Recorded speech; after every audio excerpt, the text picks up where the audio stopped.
Just how far will you go for love? Love makes you do crazy things for that one special person, and in this particular case, it ended in tragedy. This is the case of the Yandere killer, Yuka Takaoka.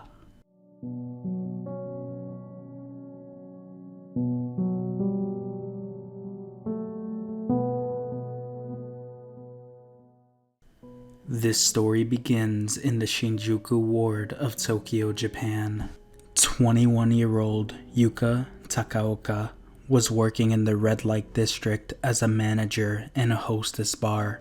For those who don't know, hostess bars are places for men to go spend time with women, have drinks, and conversate. One day, 20-year-old Phoenix Runa stumbled into her bar and caught her attention. Upon that meeting, they exchanged social media and got to know each other as friends.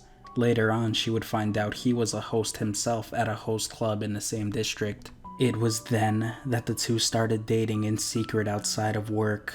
However, in a year's time, this little love story would soon turn into a dark obsession. Yuka fell in love with Runa very quickly, more so than he may have with her, so much that she tried to gather as much money as she could in order to keep him to herself. She brought an expensive apartment for him, a car, and covered almost any other expenses to keep him happy and all to herself. But in order to do this, her job as a hostess manager wouldn't cut it. It's said that she began selling her body for the extra money and performing acts that were degrading on her parts.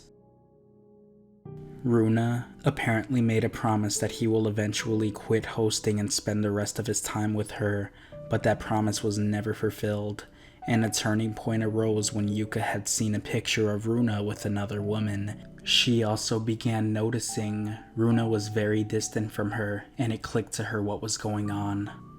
On May 23rd, 2019, Runa had come home later than usual in a tired state from work. Yuka mentioned nothing of the photo, and Runa proceeded to bathe and go to sleep.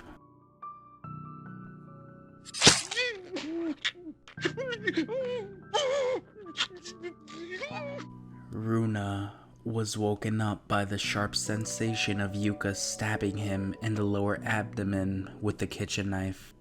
Afraid and fighting for his life, he ran out the apartment and into the elevator, bleeding out heavily, only to make it to the first floor lobby and collapse. When police arrived on the scene, they found Yuka sitting next to his body covered in his blood. Runa was rushed to the hospital and with all luck on his side pulled through, but was left with a nasty scar that will forever remind him of what happened. As for Yuka, she was escorted by police into custody, all with no regrets, and sentenced to a prison term of 3 years and 6 months.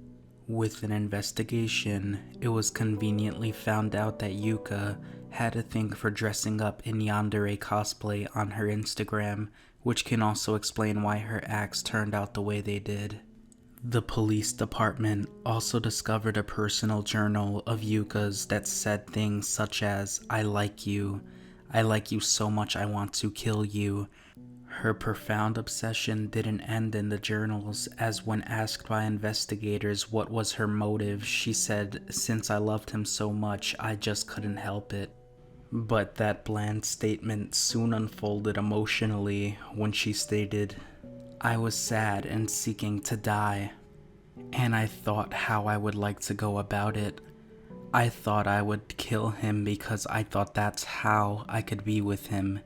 I thought that expressions such as I like you and I would like to be with you would become reality if we both die. Runa handled the situation much more differently than others thought. Instead of holding a grudge and wishing as much bad upon Yuka as he should have, he did the opposite. On the opening of his trial, he stated, if possible, I want people to be able to lead a normal life rather than paying for their sins, and proceeded to say he understood her actions, saying, there was a reason for her to stab me. It was also thanks to her that I was able to achieve the sales I did in less than a year since becoming a host. While Runa was forgiving towards the incident, others were simply fascinated how someone was, and I quote, too beautiful to be a criminal. People sympathized with her because of her beauty and believed she didn't need prison time but rehabilitation instead. And there was a donation website put up to raise at least $3,000 for Yuka. The website gained $3,840, but after vast criticism from the public, the website that sponsored the donations took it down. Yuka was truly a real-life yandere. Someone who was so in love with the person that it ended up becoming an obsession and destroyed herself and her mental health along with it, but refused to let that one person go at all costs. Was her attempted killing understandable, or was she caught in Cupid's chokehold and driven insane?